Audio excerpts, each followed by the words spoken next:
नमस्कार, पांचजनी के digital platform में आपका स्वागत है। इजरायली हमले में हिजबुल्लाह चीफ नसरल्लाह की मौत के बाद से लेबनान सहित दुनिया भर के कई मुस्लिम देशों में मातम पसरा है। ईरान की राजधानी तेहरान में नसरल्लाह के पोस्टर्स लगाए गए थे जिन पर नारा लिखा था, हिजबुल्लाह जिंदा है। उधर जम्मू कश्मीर में भी कई लोग नसरल्लाह की मौत पर दुख जताते हुए दिखाई दिए। हालांकि इस बीच सोशल मीडिया पर सीरिया का एक वीडियो खूब वायरल हो रहा है जिसमें लोग हसन नसरल्लाह की मौत की खबर सुनने के बाद जश्न मनाते और मिठाइयां बांटते हुए दिखाई दे रहे हैं। दरअसल नसरल्लाह को शिया मुस्लिमों के बड़े नेता का दर्जा हासिल था और यही वजह है कि कई मुस्लिम देशों और खासकर शिया बहुल ईरान ने उसकी मौत पर कड़ी प्रतिक्रिया देते हुए इजराइल को सबक सिखाने की कसम तक खाई है। ऐसे में सवाल उठता है कि आखिर सीरिया में लोग उसकी मौत पर इस तरह जश्न क्यों मना रहे हैं। दरअसल नसरल्लाह सीरिया में गृहयुद्ध छिड़ने के बाद से ही राष्ट्रपति बशर अल असद के लिए बड़ा मददगार रहा। कई अहम इलाकों पर कंट्रोल दिलाने में हिजबुल्लाह ने असद सरकार की खूब मदद की। कई सीरियाई लोगों के लिए गृह युद्ध में हिजबुल्लाह की भागीदारी मार काट और हिंसा का पर्याय बन गई। सीरियाई गृह युद्ध में हिजबुल्लाह ने सुन्नी विद्रोहियों को खासा नुकसान पहुंचाया। वहां पर सुन्नियों को चुन चुन कर मारने में भी हिजबुल्लाह सबसे आगे थे। कई सीरियाई लोग इस गृह युद्ध के लंबा खिंचने के पीछे हिजबुल्लाह को ही जिम्मेदार मानते हैं। हाल के सालों में नसरल्लाह ही हिजबुल्लाह का चेहरा था और लोग उसे असद सरकार की क्रूर कार्रवाइयों में मददगार के तौर पर देखते थे। यही वजह है कि असद विरोधी सीरियाई लोग नसरल्लाह से खूब नफरत करते हैं और उसकी मौत की खबर सुनकर उनकी खुशी का ठिकाना ना रहा। वहीं फ्रांसीसी अखबार ली पेरिसियन ने नसरल्लाह की मौत के कुछ घंटों बाद बताया कि एक ईरानी जासूस ने इजरायली अधिकारियों को नसरल्लाह के ठिकाने के बारे में जानकारी दी थी। अब यहाँ आपको ये बता दें कि ईरान वही देश है, शिया बहुल इलाका, जिसने नसरल्लाह की मदद की थी, जो हिजबुल्लाह का समर्थक रहा है। ऐसे में ईरानी जासूस से मिले टिप के बाद इजराइल की ये कार्रवाई काफी हैरान करने वाला खुलासा है। जो रिपोर्ट मिली है उसमें दावा यह किया गया है कि एक जासूस ने इजरायली अधिकारियों को बताया था कि नसरल्लाह हिजबुल्लाह के कई टॉप मेंबर्स के साथ बैठक में भाग लेने के लिए बेरूत के दक्षिणी उपनगरों में भूमिगत हेडक्वार्टर्स में किस वक्त कहां मौजूद होगा।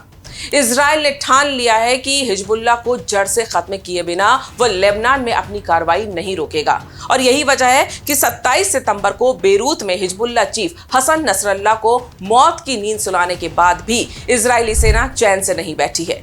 उसने समूह के 2 और टॉप कमांडर्स को भी जन्नत पहुंचा दिया है।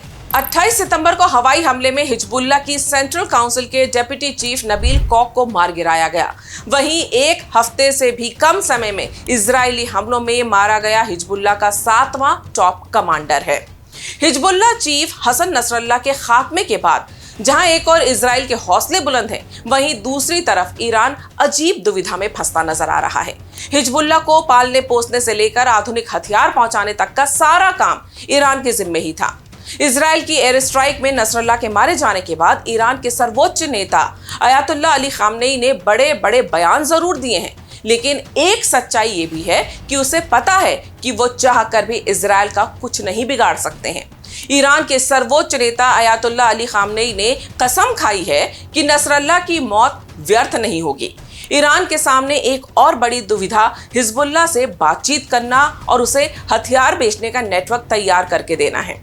इजराइल की सेना ने ईरान को बेरूत हवाई अड्डे के माध्यम से हिजबुल्लाह को हथियार आपूर्ति करने से रोकने की कसम खाई है और ये भी कहा है कि उसके लड़ाके ऊपर आसमान में गश्त कर रहे हैं। वहीं नसरल्लाह की मौत के बाद भी नेतन्याहू का गुस्सा नहीं थमा है। इजराइल ताबड़तोड़ हमले कर रहा है, एक के बाद एक ठिकाने को तबाह कर रहा है। वहीं इजराइल के प्रधानमंत्री ने संयुक्त राष्ट्र के मंच से एक तस्वीर दिखाई तो दुनिया में हंगामा मच गया। ये नक्शा ग्रेटर इजराइल का था। इस मैप में फिलिस्तीन के वेस्ट बैंक और गाजा को इजराइल का हिस्सा दिखाया गया। नेतन्याहू ने अपने भाषण के दौरान यूएन में 2 नक्शे दिखाए। पहला नक्शा 1948 की स्थिति को दर्शाता है, जिसमें आप देख सकते हैं कि कैसे इजराइल पूरे मिडिल ईस्ट में अकेला खड़ा है। उसका कोई सहयोगी नहीं है, सिर्फ इजराइल को हरे रंग में दिखाया गया। दूसरा मैप 2023 की स्थिति बयां करता है। इसमें इजराइल और सऊदी अरब सहित 7 देश हरे रंग में थे। इसका मकसद ये दिखाना है कि अब इस क्षेत्र में इजराइल के कितने मित्र हैं। इनमें सऊदी अरब भी शामिल है। ये नक्शे ये तस्वीर भी बयां करते हैं कि इजराइल के पास भी अब दोस्तों की कमी नहीं है, और अगर वो हिजबुल्लाह को नेस्तनाबूद करने के इरादे से निकला है तो उसे ये भी पता है कि इन इरादों के रास्ते में रोड़े बनाने वाले अब कई ऐसे देश हैं जो नहीं बोलेंगे। और शायद यही वजह है कि इजराइल अब भी नहीं रुक रहा है, अब भी नहीं थम रहा है। अगर आपको ये वीडियो पसंद आया है तो इसे लाइक करें, शेयर करें और हमारे इस चैनल को सब्सक्राइब जरूर करें। नमस्कार।